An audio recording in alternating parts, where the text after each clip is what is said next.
ঠিক নেই, তুমি কেন মসজিদে আসবে? তোমার বাচ্চা আগে মসজিদে সালাত আদায় করতে পারো, তারপরে তুমি মসজিদে আসবে। এই বাক্য হচ্ছে এটা কুফরি বাক্য, এটা সঠিক বাক্য নয়। এই বাচ্চাদেরকে মসজিদ থেকে দূর দূর করে তাড়িয়ে দাও। রাসূল সাজদা লম্বা করে দিয়েছেন, রাসূল কোলে তুলে নিয়েছেন, রাসূল রুকু অবস্থায় ঘাট থেকে নামিয়ে দিয়েছে। এতে আপনার সমস্যা কি হচ্ছে? কেন সমস্যা হবে? প্রায় মুসল্লিরা আবার খুব জ্বালা হয়, খুব জ্বালা যন্ত্রণা হয় যখন বাচ্চা ছেলে আছে। কেন তো জ্বালা যন্ত্রণা হয়? ও তো মারবে, একটা অপরকে মারবে, একের অপরকে মারবে, কথা সত্য। হাদিস মসজিদের নববীতে এরকম খুতবা প্রদান করছেন, তো আশপাশে হাসান হুসাইন খেলাধুলা করছেন, মানে তার সুগন্ধি, তার ঘ্রাণ রাসূল সাল্লাল্লাহু আলাইহি ওয়াসাল্লাম পেতেন। খেলাধুলা করে সাহাবীগণকে বললেন, দেখো তো হাসান হুসাইন কোথায় খেলাধুলা করছেন। হাসান হুসাইন রাদিয়াল্লাহু তাআলা আনহু দেখলেন যে আশপাশে আছে, তিনি লাল জামা পরে মসজিদে প্রবেশ করছেন। তার মানে রাসূল সাল্লাল্লাহু আলাইহি ওয়াসাল্লাম কখনো তিনি বিরক্ত বোধ হননি। এবং একসময় হাসান এবং হুসাইন লাল জামা পরে মসজিদে প্রবেশ করছে, তো তিনি ছোটোর কারণে হুজুক খেয়ে পড়ে যাচ্ছেন। তখন রাসূল সাল্লাল্লাহু আলাইহি ওয়াসাল্লাম মেম্বার থেকে নেমে যে হাসান হুসাইনকে কোলে তুলে নিলেন, এবং কোলে তুলে আবার মেম্বার থেকে নেমে হাসান হুসাইনকে রেখে দিলেন। এটা বেয়াদবি করা নয়, এটা রাসূল সাল্লাল্লাহু আলাইহি ওয়াসাল্লামের শিশুদের প্রতি সহনশীলতা এবং দয়া দেখানো হয়েছে। এটা ছোট বাচ্চাদের প্রতি দয়া এবং সহনশীলতা দেখানো হয়েছে, যে রাসূল ছোট বাচ্চাদের কত ভালোবাসতো, অত্যন্ত তিনি ভালোবাসতেন, তিনি কোলে উঠিয়ে নিতেন।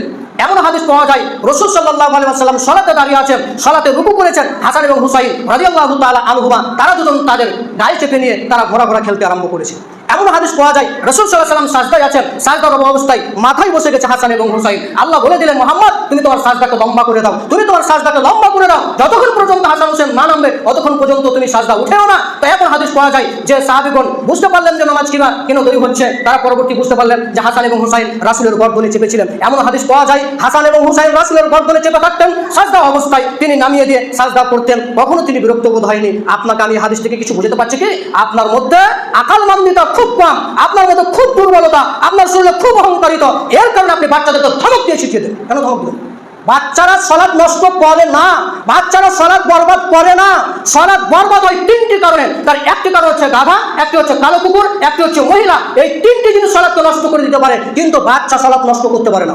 বাচ্চা আপনার কাতার দিয়ে দৌড়াদৌড়ি করবে না, সালাত নষ্ট হবে না। বাচ্চা আপনার পায়ের সাথে পা ছোট বড় আপনি উলট পালট কথা বলেন, কেন বললেন? আপনার হাদিসের মধ্যে কমতি রয়েছে, আপনি হাদিসের কাম রাখেন না। এর কারণে বাচ্চাদেরকে আপনি অকথ্য ভাষায় মসজিদ থেকে তাড়িয়ে দিয়ে বলেন, তোমার বাপ ঠিক নেই, তুমি কেন মসজিদে আসবে? তোমার বাচ্চা আগে মসজিদে সালাত আদায় করতে পারো, তারপরে তুমি মসজিদে আসবে। এই বাক্য হচ্ছে এটা কুফরি বাক্য, এটা সঠিক বাক্য নয়। এই বাচ্চাদেরকে মসজিদ থেকে দূর দূর করে তাড়িয়ে দাও। রাসূল সাজদা লম্বা করে দিয়েছেন, রাসূল কোলে তুলে নিয়েছেন, রাসূল রুকু অবস্থায় ঘাট থেকে নামিয়ে দিয়েছে। এতে আপনার সমস্যা কি হচ্ছে?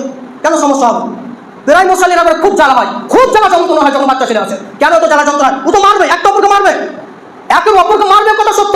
হাদিস খুলতে চান, আমার সাথে বসবেন না, হাদিস খুব ফেস টু ফেস আপনি আমার কাছে চাইবেন, হাদিস বসবেন না, আমার কাছে বসে চাইবেন হাদিস দেখান। কোথায় বাচ্চারা মারামারি করবে, দৌড়াদৌড়ি করবে, ফাটাফাটি করবে, সুস দাববে, আরো কিছু দাববে, এটা করা যাবে না। আমার সাথে বসবেন, যে হাদিসের নাম্বার, হাদিসের হাওয়ালা সহ মুসলিম, বুখারী, আবু দাউদ, তিরমিজি যাবতীয় হাওয়ালা থেকে আপনাকে আমি হাদিস নম্বর দিয়ে আপনি মোতালা করবেন, তখন বুঝতে পারবেন যে বাচ্চাদের কি গুরুত্ব রয়েছে। কেন বাচ্চাদেরকে বলা লাগবে আপনাকে বাচ্চাদেরকে তাড়িয়ে দেওয়া হবে? কেন বলা লাগবে? বাচ্চাদেরকে স্নেহর দয়াতে দেখতে হবে, মায়ের দয়াতে দেখতে হবে। রাসূল সাল্লাল্লাহু আলাইহি ওয়াসাল্লাম এটা মসজিদে করেছিলেন, বাড়িতে নয়। হাসান হুসাইন রাদিয়াল্লাহু তাআলা মসজিদের ভিতরে সাজদায় চেপেছিলেন, ওটা বাড়িতে নয়। হাসান রাদিয়াল্লাহু তাআলা আনহু রুকু অবস্থায় মসজিদের ভিতরে চেপেছিলেন, ওটা বাড়িতে নয়। সাহাবায়ে কেরামদের ভিতরে, ওটা বাড়িতে নয়। ওটা জমাত সহকারে, একাই জমাত নয়, জমাত চলছে অবস্থায় হাসান হুসাইন তার এসে গর্দনে চেপে রুকুতে অবস্থায় চেপে নিচ্ছে, তার ডিস্টার্ব হয় না, আপনার ডিস্টার্ব হয়। সাবধান, আজ থেকে তওবা করে দিবেন, বাচ্চাদেরকে ধমক দিবেন না, সাবধান থাকবেন।